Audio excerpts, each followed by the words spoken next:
This is 5 on your side at 5. Focused on you. We start tonight with a live look from the Weather First Storm Tracker. It's out on the roads right now on westbound I-44 near Webster Groves. And we are in a weather alert tonight. Another round of rain is in the St. Louis area as we speak and will last for several more hours. Thank you for joining us tonight. I'm Holden Kerwicki. Kelly and Brent have the day off. Let's get right over to meteorologist Jim Castillo with our Weather First forecast. Jim? Yes, you know, that next wave of rain, Holden, is moving in right now, and it's bubbling up from the south, and even some thunderstorms now in our southern counties. Some lightning and also heavy rain is beginning to push in the southern counties once again. So here's that area of low pressure. Severe weather stays to the south, even a couple of tornado warnings in effect for Arkansas.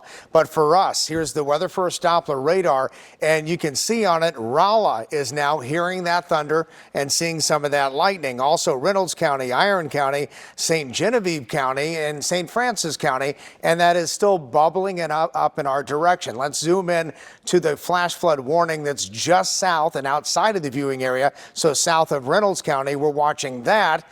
We haven't had any flash flood warnings at all during this entire thing, but we definitely have some flood warnings on area rivers. Ponding on the roadways will be an issue, so drive carefully. Turn around, don't drown if you do see a flooded area. And of course, the rain total so far, even around the metro, almost 3 inches in some cases. So coming up in Maine weather, we'll let you know when this rain comes to an end, and the weekend does look a lot better. Holden? All right, Jim, and you can get the Weather First forecast texted right to your phone. Just text the word weather to 314-425-5355. Tonight, the city of St. Louis is taking new safety measures downtown to protect visitors in town for another volleyball tournament. It comes after Janae Edmondson, a volleyball player from Tennessee, lost both of her legs in a crash while leaving the dome. 5 on your side's Travis Cummings is outside of America Center to show us the new safety efforts. Travis? Hey Holden, the Downtown Community Improvement District issued a permit that allows them to coordinate with police and other entities to close off Washington Avenue during big events like the one this weekend. It's really a push to make it a more pedestrian-friendly area during these events. I want to tell you exactly what they're doing this weekend. A pedestrian pathway has been extended between 7th Street and 10th on Washington Ave here. There's also a drop-off location in the roundabout at 7th and Convention Plaza. A spokesperson for the police department says officers will be assisting with patrol measures and possibly street blocking and traffic control as part of the initiative. Now, Rachel Benfield is in town from Memphis supporting her daughter in the conference. They are staying at a hotel here downtown and was pleased to see the city had taken extra measures to keep her and the young people she is supporting safe. We're glad to see it. I'm sure it's frustrating for some of the drivers, but as tourists bringing, revenue into the city and happy to be here, we're happy to see that our players feel safe. Nothing is too much when it comes to my daughter's safety and her teammates' safety. Now, in addition to the extra protective barrier, St. Louis police will have extra officers on board with them this weekend, as well as district patrol officers. We're live downtown. Travis Cummings, 5 on your side. Travis, thanks. Earlier this week, we learned that Janae Edmondson is out of the hospital and in a rehab near her home in Tennessee. Right now, her GoFundMe has raised nearly $800,000 with a goal of $900,000. You can donate by texting the word support to 314-425-5355.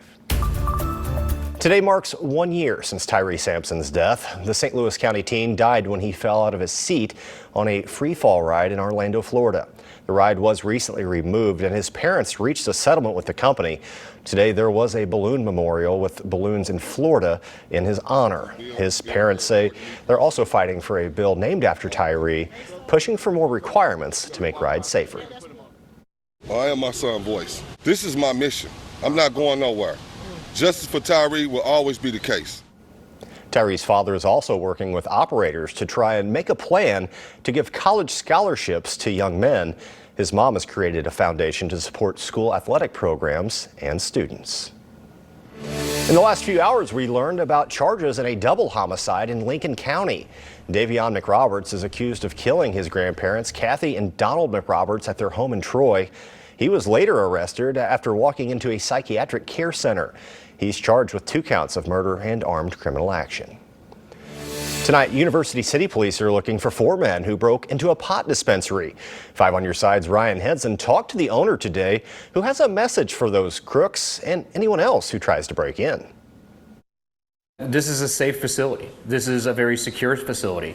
They're not going to be getting product from us or any other dispensaries. Just after 2 on Friday morning, 4 men pulled up to Starbud's dispensary on Olive in University City looking to help themselves to a 5-finger discount.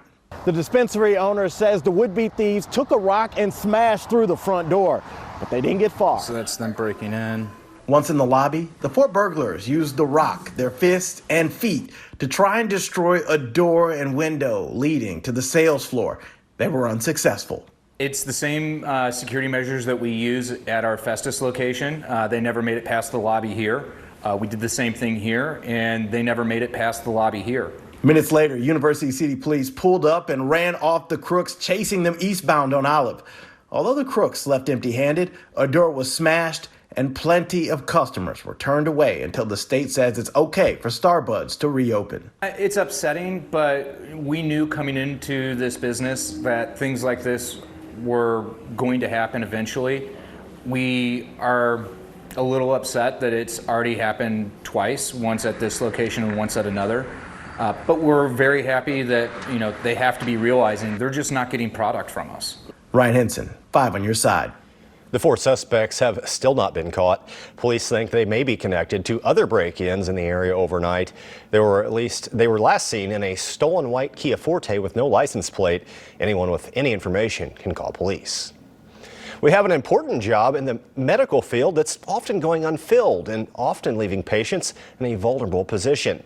5 on Your Side's Tracy Henson is here to explain what the job is and how one local provider is dipping into their pockets to recruit people into the field. Holden, if you've had an x-ray, an ultrasound, or CT scan, then you've met a radiology technician. That's the job medical providers are struggling to fill. It's not a job that can't be done from home. It's a job that can't be done from home. Techs are needed to help patients one-on-one operate the imaging equipment and send their scans off to doctors. Due to a nationwide shortage, the wait list for people to be seen for imaging is growing. To combat the demand, St. Louis-based Total Access Urgent Care is opening their checkbooks to entice people into the profession. We are welcoming our existing employees and any new applicants that are coming in. We are able to offer up to $5,200 per year for tuition reimbursement that is tax-free. A quick search on Indeed for radiology technicians revealed 698 jobs are currently posted for the St. Louis area.